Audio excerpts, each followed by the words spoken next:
நான் கிரிதரன் கதைக்கிறேன்.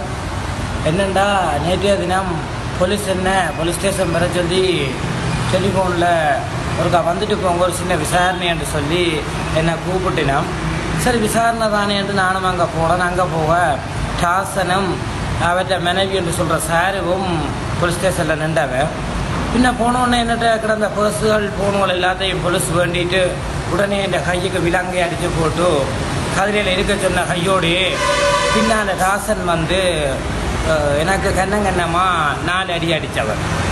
அதுக்கு பிறகு நான் எழும்பும்போது பதில் பொறுப்பதிகாரி புளியங்குளம் போலீஸ் நிலையத்தில் நான் பக்கம் எழும்பும்போது பதில் பொறுப்பதிகாரி மற்ற கடமையில் இருந்த தமிழ் போலீஸ் அனோயன் மற்ற சக போலீஸ் எல்லோரும் சேர்ந்து ஒரு 7-8 பேர் என்ன பிடிச்சு கையையும் காலையும் பிடிச்சி சாசனை அடிக்க விட்டவை. ஸ்டேஷனுக்குள்ளேயே அடித்து போட்டு என்ன செய்தவையண்டா என்ன கையில் பிடிச்சி நாய் மாதிரி இழுத்து கொண்டு ரோட்டுக்கு எதிராக அலங்கால இருந்த டாசன்ட வெள்ளை வேண்ட கொண்டு என்னை ஏற்ற முற்பட்டவன்.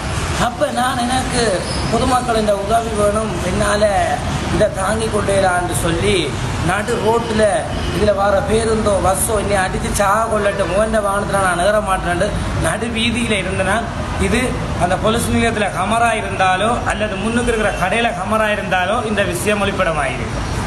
அப்போ அந்த என்னில் பாவப்பட்ட அந்த புளியங்குளம் சகோதரங்கள் ஓடி வந்து சைட்டுக்கு ஓடி விரைவி திரும்பவும் என்ன கொண்டு அறைக்குள்ளே பூட்டி ஓஎஸ்சி அந்த ஓஎஸ்சி மன்னிக்கோணும் அந்த ஓஎஸ்சின்றவர் நான் அந்த பெரியவரை சொல்ல அவர் வெளியே போயிட்டார். ஓஎஸ்சி காலால் எனக்கு நெஞ்சிலே அடித்து அவரும் எனக்கு கன்னத்திலே அடித்து அந்த டாசன் என்ன மனைவி என்று சொல்கிற அந்த சாரு அந்த பொம்பளையை எனக்கு அடிக்க சொன்னவர். ஆனால் அந்த பொம்பளை எனக்கு அடிக்கே இல்லை. அதன் பிறகு எனக்கு கதைக்க முடியல. இரண்டா சூக்காலாலே அடித்தவர் இங்கே வேறுங்கோ கன்னமெல்லாம் வீங்கி இருக்குது கன்னமாக அடித்தவர்.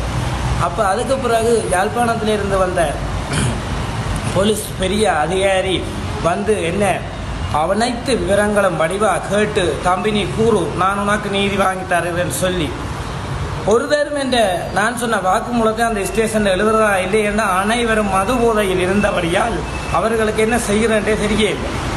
அப்போ இந்த விஷயம் முற்றுமுழுதாக பெரிய சிறகு தெரிஞ்சதால் அந்த புத்தகத்தை அந்த வழக்கெழுதுகிற புத்தகத்தை தானே பெற்று தண்ட கையாலேயே நான் கூறினது அவ்வளத்தையும் எழுதி எனக்கு உரிய நீதி நான் வேண்டித்தாரன் தம்பி இப்போ நீ போ. ஆனால் இவர் செய்தது தவறு என்று சாசனை தூக்கி ஜெயிலுக்குள்ளே போட்டு அடைச்சி போட்டு என்னையும் மனைவியும் குழந்தையை வீட்டை அனுப்பினவர். நான் இப்போ என்ன சொல்ல வரணும்னு சொன்னால் எனக்கு என்ன உடனே விசாரித்து போட்டு அனுப்புகிறேன்னு சொல்லித்தான் தமிழ் போலீஸ் அனோயன் என்ன கூப்பிட்டாரு. ஆனால் கூப்பிட்டு அங்கே எனக்கு நடந்தது அடித்து போட்டு டாசன்ட வெள்ளை வேனில் ஏற்றி என்ன கொண்டு எங்கேயோ கொலை செய்கிறதுக்கு. அப்போ நான் இப்போ குற்றுயிரும் ஆளுமாக தான் தப்பி வந்து வவுனியா வைத்தியசாலையில் சிகிச்சை பெற்றுட்டு வந்து கொண்டு இருக்கிறேன்.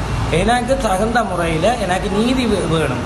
இதுக்கு நீதி கிடைக்கும் வரையில் நான் போராடுவேன். அப்படி நீதி கிடைக்காட்டி இவர் தான் காரணம் என்று கூறி எழுதிவிட்டு அதாவது வெளிநாட்டில் வந்த டாசனும் புளியங்குளம் போலீஸ் நிலையமும் தான் காரணம் என்று கூறிவிட்டு நான் தற்கொலை செய்வேன்.